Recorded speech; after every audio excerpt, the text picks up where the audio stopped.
So just to give you a quick tour of our garden experiment, where we tried to grow outdoors in raised beds during the warm months, and then in our greenhouse,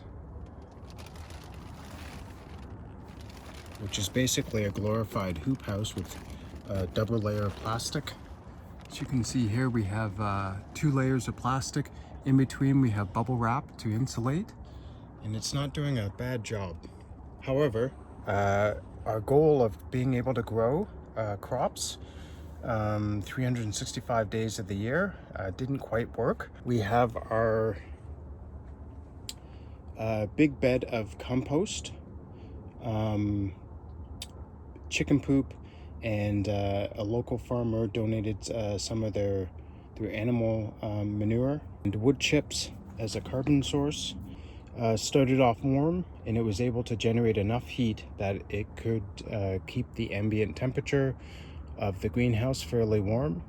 But as the winter moved on, the temperature of our heap dropped, the biological activity dropped, and currently our ambient temperature of air is fairly cool, and the soil is about 45 to 50 degrees Fahrenheit. Not quite warm enough to supply enough heat for our, we had eggplants over here, we had tomatoes and peppers. It's not quite good enough. We have our green beds here. We were able to solve our rodent problem, and they're no longer eating our greens, so we've resumed growing greens out here, primarily for the chickens and some for us.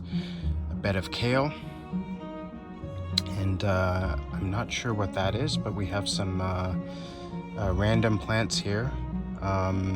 We also have typical lettuce, salad lettuce or salad greens in here. We're trying to grow some dandelion for ourselves for teas, and we have a mixture of salad greens, radish, and kale over here.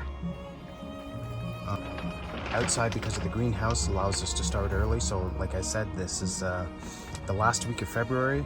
So realistically, starting in March, we'll get 2 to 3 months jump start on most people, or most amateur gardeners, by having a full growing season of March, April, May, where we can grow 1 quick or 2 quick crops of greens.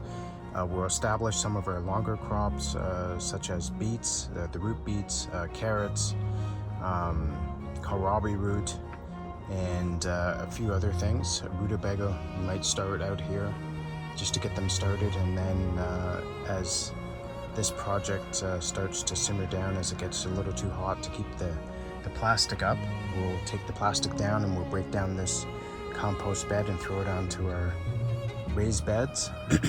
And we'll be able to get started for our spring and summer crops outside.